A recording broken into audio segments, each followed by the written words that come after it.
Hello everyone, welcome back to my channel. ನಾನಿವತ್ತಿರೋದು ಮಧ್ಯ ಸುಬ್ರಹ್ಮಣ್ಯ ಅಂದರೆ ಘಾಟಿ ಸುಬ್ರಹ್ಮಣ್ಯ. ಇದಿರೋದು ಬೆಂಗಳೂರು ಗ್ರಾಮಾಂತರ ಜಿಲ್ಲೆ ದೊಡ್ಡಬಳ್ಳಾಪುರದಲ್ಲಿ. ದೊಡ್ಡಬಳ್ಳಾಪುರದಿಂದ 12 ಕಿಲೋಮೀಟರ್ ದೂರದಲ್ಲಿ ಅಷ್ಟೇ ಇದೆ. ಇದು ಬೆಂಗಳೂರಿಂದ 50 ಕಿಲೋಮೀಟರ್ ದೂರ ಆಗುತ್ತೆ. ಬನ್ನಿ, ದೇವಸ್ಥಾನ ಹೇಗಿದೆ ಅಂತೆಲ್ಲ ಮತ್ತು ಅದರ ವಿಶೇಷತೆಗಳನ್ನು ಮುಂದೆ ಹೇಳ್ತಾ ಹೋಗ್ತೀನಿ. ಬನ್ನಿ. ಬೆಂಗಳೂರಿಂದ ಘಾಟಿ ಸುಬ್ರಹ್ಮಣ್ಯ ಅಪ್ರಾಕ್ಸಿಮೇಟ್ಲಿ 60 ಕಿಲೋಮೀಟರ್ ಆಗುತ್ತೆ. 1-2 ಗಂಟೆ ಒಳಗಡೆ ನಾವಿಲ್ಲಿ ತಲುಪಬಹುದು. ಮೆಜೆಸ್ಟಿಕ್ಕಿಂದ, ಮಾರ್ಕೆಟಿಂದ, ಯಲಹಂಕ, ರಾಜನಕುಂಟೆ ಇಲ್ಲಿ ಎಲ್ಲ ಕಡೆಯಿಂದನೂ ದೊಡ್ಡಬಳ್ಳಾಪುರಕ್ಕೆ ಬಸ್ಗಳು ಸಿಗತ್ತೆ. ದೊಡ್ಡಬಳ್ಳಾಪುರಕ್ಕೆ ಬಂದು ತಲುಪಿದ್ರೆ ಸಾಕು, ಅಲ್ಲಿಂದ ಘಾಟಿ ಸುಬ್ರಹ್ಮಣ್ಯಕ್ಕೆ ಫ್ರೀಕ್ವೆಂಟಾಗಿ ಬಸ್ಗಳು ಅವೈಲಬಲ್ ಇರುತ್ತೆ. ಹಾಗೆ ನಮಗೆ ನೆಲಮಂಗಲ ಹತ್ತಿರ ಇದ್ದಿದ್ದರಿಂದ ನಾವು ಬಸ್ಸನ್ನು ಅಲ್ಲಿಂದ ತಗೊಂಡ್ವಿ. ನೀವೇನಾದರೂ ನಿಮ್ಮ ಓನ್ ವೆಹಿಕಲಲ್ಲಿ, ಕಾರಲ್ಲಿ ಬರ್ತಾ ಇದ್ದೀರಾ ಅಂತಂದರೆ ಇಲ್ಲಿ ಸುಸಜ್ಜಿತವಾದ ಪಾರ್ಕಿಂಗ್ ವ್ಯವಸ್ಥೆ ಇದೆ. ನೀವೇನು ಚಿಂತೆ ಮಾಡಬೇಕಾಗಿಲ್ಲ. ಈ ಪಾರ್ಕಿಂಗ್ ಅಥವಾ ಬಸ್ ಸ್ಟಾಪಿಂದ ದೇವಸ್ಥಾನ ತುಂಬಾ ಹತ್ತಿರ ನಡ್ಕೊಂಡೇ ಹೋಗಬಹುದು. ದಾರಿ ಉದ್ದಕ್ಕೂ ಬೆಳ್ಳಿ ನಾಗಪ್ಪನನ್ನು ಮಾರ್ತಾ ಇರ್ತಾರೆ. ಹರಕೆ ಹೊತ್ತವರು ಹರಕೆ ತೀರಿಸೋದಾದರೆ ಇದನ್ನು ತಗೊಂಡು ಅಲ್ಲಿ ಹರಕೆ ತೀರಿಸಬಹುದು. 600 ವರ್ಷಗಳ ಇತಿಹಾಸ ಹೊಂದಿರೋ ಈ ದೇವಸ್ಥಾನ ನೋಡಲಿಕ್ಕೆ ತುಂಬಾ ಚೆನ್ನಾಗಿದೆ. ಮುಂದೆ ಕಾಣಿಸ್ತಾ ಇರೋ ಈ ಸುಂದರ ಗೋಪುರವನ್ನು ನಿರ್ಮಾಣ ಮಾಡಿರೋದು ಮೈಸೂರು ಮಹಾರಾಜರು. ತುಂಬಾ ಮಹಿಮೆಯನ್ನು ಹೊಂದಿರುವಂಥ ಈ ದೇವಸ್ಥಾನದಲ್ಲಿ ಮಕ್ಕಳಿಲ್ಲದವರು ಮಕ್ಕಳಿಗಾಗಿ ಇಲ್ಲಿ ಹರಕೆಯನ್ನು ಹೊರ್ತಾರೆ. ಸುಬ್ರಹ್ಮಣ್ಯನು ಘಾಟಿಕಾಸುರ ಎಂಬ ರಾಕ್ಷಸನನ್ನ ಕೊಂದ ಜಾಗ ಅಂತ ಕೂಡ ಹೇಳಲಾಗತ್ತೆ. ಇಲ್ಲಿ ಸುಬ್ರಹ್ಮಣ್ಯನು ನಾಗನ ರೂಪದಲ್ಲಿ ಇದ್ದಾನೆ. ಪುರಾಣಗಳ ಪ್ರಕಾರ ನಾಗನಿಗೂ ಗರುಡನಿಗೂ ದ್ವೇಷ. ರಕ್ಷಣೆಗಾಗಿ ನಾಗನು ವಿಷ್ಣುವಿನ ತಪಸ್ಸಿಗೆ ಕೂತಾಗ ವಿಷ್ಣು ನಿನ್ನ ರಕ್ಷಣೆಗಾಗಿ ಬೆನ್ಗಾವಲಾಗಿ ನಾನಿರ್ತೇನೆ ಅಂತ ಲಕ್ಷ್ಮೀ ನರಸಿಂಹನ ರೂಪದಲ್ಲಿ ಒಂದೇ ವಿಗ್ರಹದಲ್ಲಿ ಇರೋದೇ ಇಲ್ಲಿನ ವಿಶೇಷ. ನಾನು ಆಗ್ಲೇ ಹೇಳ್ದಾಗೆ ಇದು ಮಧ್ಯ ಸುಬ್ರಹ್ಮಣ್ಯ ಅಂತ. ಆದಿ ಸುಬ್ರಹ್ಮಣ್ಯ, ಕುಕ್ಕೆ ಸುಬ್ರಹ್ಮಣ್ಯ, ಅಂತ್ಯ ಸುಬ್ರಹ್ಮಣ್ಯ ತುಮಕೂರು ಪಾವಗಡದಲ್ಲಿರುವಂಥ ನಾಗಲಮಂಡಲ ಅನ್ನೋ ದೇವಸ್ಥಾನ ಅಂತ್ಯ ಸುಬ್ರಹ್ಮಣ್ಯ. ಪಶ್ಚಿಮಾಭಿಮುಖವಾಗಿ ಇರುವಂತಹ ಲಕ್ಷ್ಮೀ ನರಸಿಂಹನ ವಿಗ್ರಹವನ್ನು ನೋಡಲಿಕ್ಕಾಗದ ಕಾರಣ ಅಲ್ಲಿ ಕನ್ನಡಿಯನ್ನು ಇಟ್ಟಿದ್ದಾರೆ.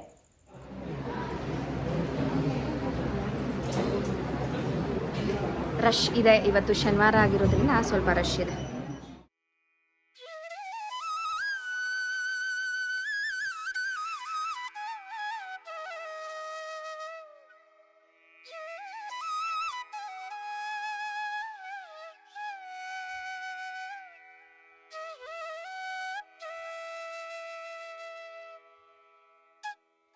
ದೇವಸ್ಥಾನದ ವಿಶೇಷತೆ ಏನು ಗೊತ್ತಾ?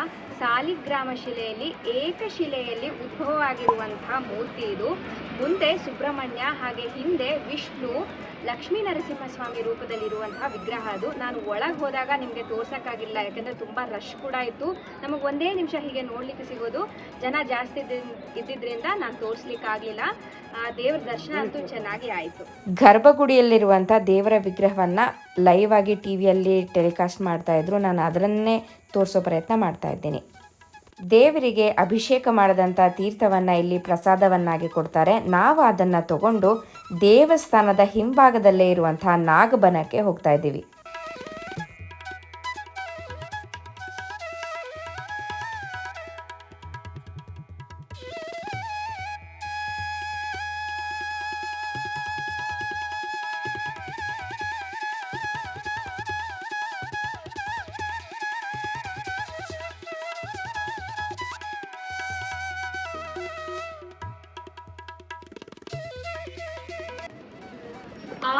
ವರ್ಷ ಹಳೇದಾಗಿರುವಂತಹ ದೇವಸ್ಥಾನ ಇದು.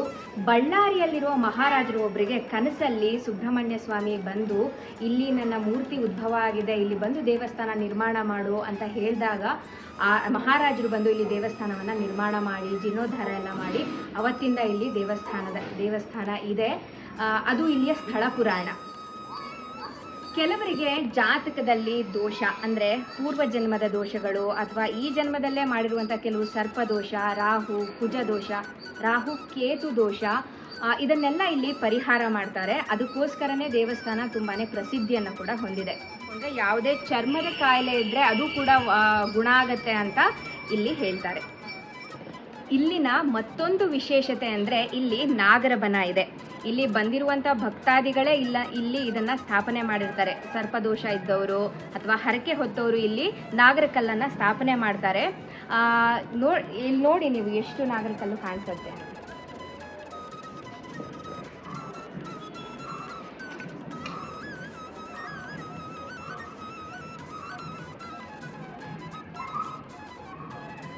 ನಾವು ಬಂದಿದ್ದು ಬೆಂಗಳೂರಿಂದ. ನಮಗೆ ನೆಲಮಂಗಲ ಹತ್ತಿರ ಆಗಿದ್ದರಿಂದ ನೆಲಮಂಗಲ ಬಸ್ ಸ್ಟಾಪಿಗೆ ಹೋದರೆ, BMTC ಬಸ್ ಸ್ಟಾಪಿಗೆ ಹೋದರೆ ಅಲ್ಲಿಂದ ಈಸಿಯಾಗಿ ದೊಡ್ಡಬಳ್ಳಾಪುರಕ್ಕೆ ಬಸ್ ಬರುತ್ತೆ. ಹಾಗೆ ದೊಡ್ಡಬಳ್ಳಾಪುರದಿಂದ ಘಾಟಿ ಸುಬ್ರಹ್ಮಣ್ಯಕ್ಕೆ 15 ನಿಮಿಷಕ್ಕೆ 20 ನಿಮಿಷಕ್ಕೆ ಒಂದು BMTC ಬಸ್ಸನ್ನು ಇದೆ. ಈಸಿಯಾಗಿ ಇಲ್ಲಿ ಬರ್ಬೋದು. ಕಾರಲ್ಲಿ ಬರೋರ್ದು ತುಂಬಾ ಈಸಿ ಬಿಡಿ. ನಾನು ಬಸ್ಸಲ್ಲಿ ಬರೋದನ್ನು ವ್ಯವಸ್ಥೆಯನ್ನು ಹೇಳಿದ್ದೀನಿ. ಹಾಗೆ ಕೆಲವು ಬಸ್ ನಂಬರ್ಗಳನ್ನ ಸ್ಕ್ರೀನ್ ಮೇಲೆ ಡಿಸ್ಪ್ಲೇ ಮಾಡಿರ್ತೀನಿ ನಿಮ್ಮೆಲ್ಲರ ಇನ್ಫಾರ್ಮೇಷನ್ಗಾಗಿ. ಇಲ್ಲಿ ಸಹಸ್ರಾರು ನಾಗರಕಲ್ಲುಗಳಿದ್ದಾವೆ. ಪ್ರತಿ ವರ್ಷ ನಾಗರ ಪಂಚಮಿ ದಿನ ಪ್ರತಿಯೊಂದು ನಾಗರಕಲ್ಲಿಗೂ ಇಲ್ಲಿ ಕ್ಷೀರಾಭಿಷೇಕ ನಡೆಯುತ್ತೆ. ವರ್ಷದಲ್ಲಿ ಬರುವಂಥ 3 ಷಷ್ಠಿಯ ದಿನಗಳು ಕೂಡ ಇಲ್ಲಿ ವಿಶೇಷ ಪೂಜೆ ನಡೆಯುತ್ತೆ. ವರ್ಷಕ್ಕೊಮ್ಮೆ ಇಲ್ಲಿ ಜಾತ್ರಾ ಮಹೋತ್ಸವ ಅಥವಾ ಬ್ರಹ್ಮರಥೋತ್ಸವ ನಡೆಯುತ್ತೆ.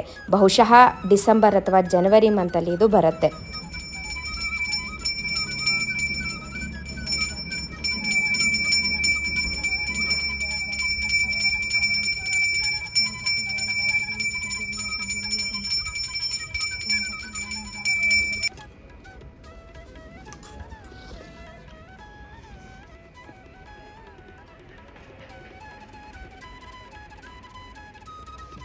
ಈ ಕ್ಷೇತ್ರದಲ್ಲಿ ದನಗಳ ಜಾತ್ರೆ ಕೂಡ ನಡೆಯುತ್ತೆ. ಅದು ಕೂಡ ಇಲ್ಲಿನ ಮತ್ತೊಂದು ವಿಶೇಷ.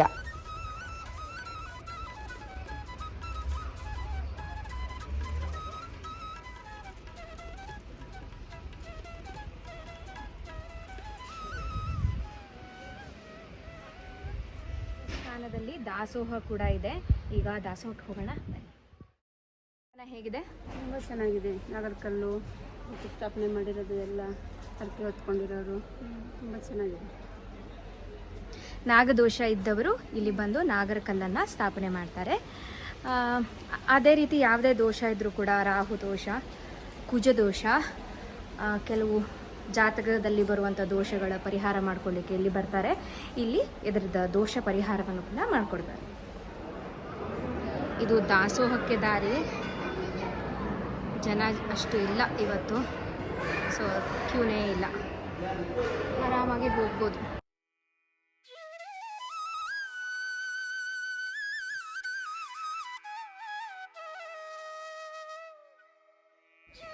ನಮ್ಮದು ದರ್ಶನ 11 ಗಂಟೆಗೆ ಮುಗ್ದೋಯ್ತು. ಹಾಗಾಗಿ ನಮಗೆ ಬೆಳಗಿನ ತಿಂಡಿ ಸಿಕ್ತು. ಸಿಹಿ ಪೊಂಗಲ್, ಖಾರ ಪೊಂಗಲ್ ಇತ್ತು.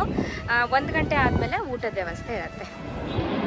ಇಲ್ಲಿನ ದೇವರ ಮೂರ್ತಿ ಸಾಲಿಗ್ರಾಮ ಶಿಲೆಯಲ್ಲಿರೋದು. ಹಾಗೆ ಉದ್ಭವ ಆಗಿರುವಂಥ ಮೂರ್ತಿ. ಒಂದೇ ಶಿಲೆಯಲ್ಲಿ 2 ದೇವರ ವಿಗ್ರಹ ಇದೆ. ಪೂರ್ವಾಭಿಮುಖವಾಗಿ ನಾಗನ ರೂಪದಲ್ಲಿರುವಂಥ ಸುಬ್ರಹ್ಮಣ್ಯ, ಪಶ್ಚಿಮಾಭಿಮುಖವಾಗಿ ಲಕ್ಷ್ಮೀ ನರಸಿಂಹಸ್ವಾಮಿ. ಹಿಂದ್ಗಡೆ ಇರೋ ವಿಗ್ರಹವನ್ನು ನಮಗೆ ನೋಡೋಕ್ಕಾಗಲ್ಲ ಅನ್ನೋ ಕಾರಣಕ್ಕೆ ಹಿಂದ್ಗಡೆ ಒಂದು ಕನ್ನಡಿಯನ್ನು ಹಾಕಿದ್ದಾರೆ. ಕನ್ನಡಿಯಲ್ಲಿ ದೇವರ ದರ್ಶನವನ್ನು ಪಡ್ಕೊಳ್ಬೋದು. ಅದೇ ಇಲ್ಲಿನ ವಿಶೇಷತೆ. ಘಾಟಿ ಸುಬ್ರಹ್ಮಣ್ಯಕ್ಕೆ ಬಂದಾಗ ಕಡಲೆಪುರಿ ತಗೊಳ್ಳೋದೇ ವಿಶೇಷ. ಇಲ್ಲಿ ವೆರೈಟಿ ಆಫ್ ಮಂಡಕ್ಕಿ ಅಥವಾ ಕಡಲೆಪುರಿ ಸಿಗತ್ತೆ. ನಾನು ಒಂದು ರೀತಿ ಕಡಲೆಪುರಿಯನ್ನು ತಗೊಂಡೆ. ಸರ್ಕಾರದ ಮುಜರಾಯಿ ಇಲಾಖೆಗೆ ಸೇರಿರುವಂಥ ಈ ದೇವಸ್ಥಾನ ಎಲ್ಲ ವ್ಯವಸ್ಥೆನೂ ತುಂಬ ಅಚ್ಚುಕಟ್ಟಾಗಿತ್ತು.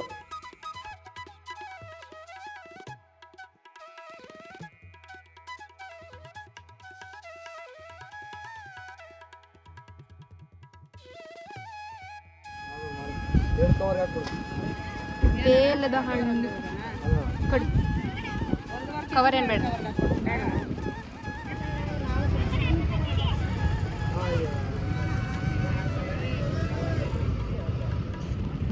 ಎಷ್ಟದು ಸೀಬೆಹಣ್ಣು? 20 ರೂಪಾಯಿ ಎರಡಕ್ಕೆ 20. ನೀವೇ ಬೆಳೆದಿದ್ದ? ಕಾರ್ಗೆ ಅಥವಾ ಬೈಕಿಗೆ ಪಾರ್ಕಿಂಗಿಗೆ ಜಾಗ ಮಾಡಿದ್ದಾರೆ. ಪೇ ಮಾಡಬೇಕು, ನಿಲ್ಲಿಸ್ಬೋದು. ಆಮೇಲೆ ಸ್ಲಿಪ್ಪರ್ ಬಿಡಲಿಕ್ಕೂ ಅಷ್ಟೇ ದೇವಸ್ಥಾನದ ಮುಂದೆನೇ ಜಾಗ ಇದೆ. ಯಾಕೆ ಹೇಳ್ತಾ ಇದ್ದೀನಿ ಅಂದರೆ ಇಲ್ಲಿ ಜನ ತುಂಬಾ ಕನ್ಫ್ಯೂಸ್ ಮಾಡ್ತಾರೆ. ಅಂದರೆ ಅಲ್ಲಿ ಹೂ ಮಾರೋರು ಅವರು ಇವರು ಎಲ್ಲ ಇಲ್ಲೇ ಬಿಡಿ, ಹಾಗೆ ಅಲ್ಲೆಲ್ಲೂ ಮುಂದೆ ಜಾಗ ಇಲ್ಲ, ಹಾಗೆಲ್ಲ ಕನ್ಫ್ಯೂಸ್ ಮಾಡ್ತಾರೆ. ಕನ್ಫ್ಯೂಸ್ ಮಾಡಿಕೊಂಡ್ರೆ ಎಲ್ಲ ಆರ್ಗನೈಸ್ ಆಗಿದೆ, ಅದೇ ಥರ ಫಾಲೋ ಮಾಡಿ. ವಾಪಸ್ ಹೋಗುವಾಗ ಮಧ್ಯಾಹ್ನ ಹೊತ್ತಾಗಿದ್ದರಿಂದ ಬಸ್ ಅವೈಲಬಲೇ ಇರಲಿಲ್ಲ. ಆಟೋಗಳಂತೂ ಫ್ರೀಕ್ವೆಂಟಾಗಿ ಸಿಗತ್ತೆ. ಆಟೋ ತೊಗೊಂಡು ದೊಡ್ಡಬಳ್ಳಾಪುರದವರೆಗೂ ತಲುಪಿದ್ವಿ.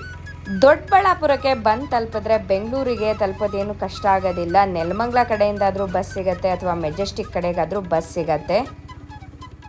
ನಾನು ಈ ವ್ಲಾಗನ್ನು ಇಲ್ಲಿಗೆ ಮುಗಿಸ್ತಾ ಇದ್ದೀನಿ. ನಾನು ನಿಮ್ಮನ್ನು ಮುಂದಿನ ವಿಡಿಯೋದಲ್ಲಿ ಇನ್ನೊಂದು ಹೊಸ ಜಾಗದ ಜೊತೆ ಸಿಗ್ತೀನಿ. ಅಲ್ಲಿವರೆಗೂ ಎಲ್ರಿಗೂ ನಮಸ್ಕಾರ.